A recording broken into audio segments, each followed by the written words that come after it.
YouTube.com/Tim Westwood TV.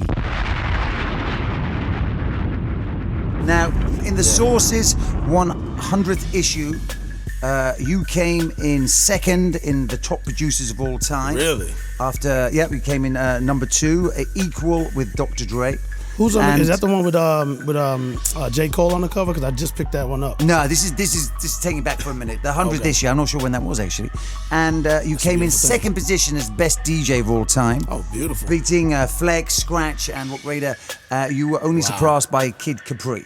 Rest in peace of Roc Raida. Oh man, yes. What happened with that, man? That was a kung fu accident. Yeah, he was in the martial arts really heavy, and it was crazy because I was actually on the air when we heard the rumor. You know, because we get the the current traffic coming through, and when I got hit up and I called his wife to get the real deal, and she told me all of them were doing it. His wife, his daughter, his kids, everybody was doing martial arts. They love it, and he was really into it, really heavy as a side thing aside from DJing. And long story short, he was sparring with a guy, and he slipped and landed on his vertebrae and cracked it and paralyzed him from the waist down. So he had surgery to repair that, which was successful, and now he was just in recovery. And he had to go through his throat to do a tracheotomy and everything to get him all back on point, because his breathing was he was having breathing difficulties.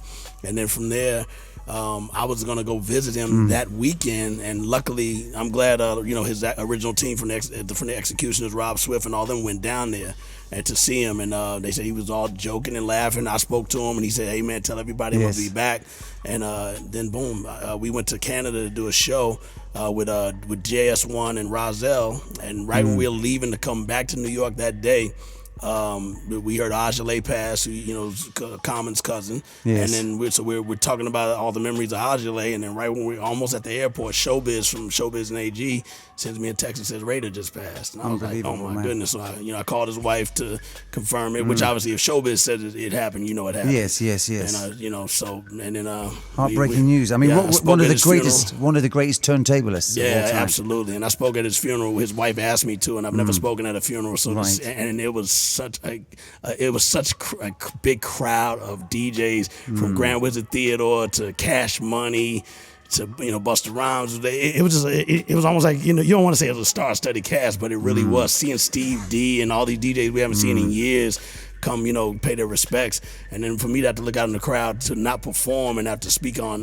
his life and everything. But I cracked a nice joke and made his mother laugh, and then she just passed a couple weeks ago. His mother just passed. So, oh man, we're getting depressing right now. Yeah, what was the joke you cracked? I was demonstrating the way that Raida used to do his little funny little eyeball look whenever he would cut. He would look at you like you're not better than me, and I demonstrated it, and everybody laughed. But I was so nervous to speak in front of everybody because it was so quiet when I went up to the mic to speak that I didn't even remember any laughter. It sounded like it was just crickets. But when I walked out, there were old ladies coming up to me going, "Son, you were so funny.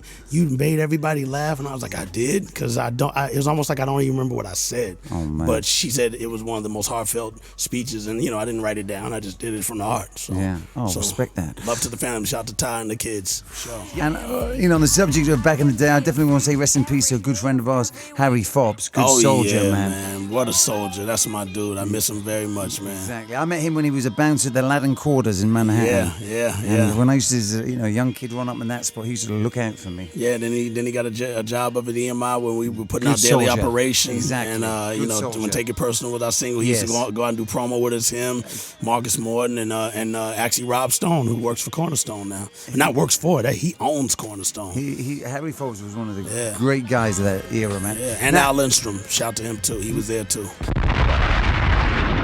YouTube.com/Tim Westwood TV.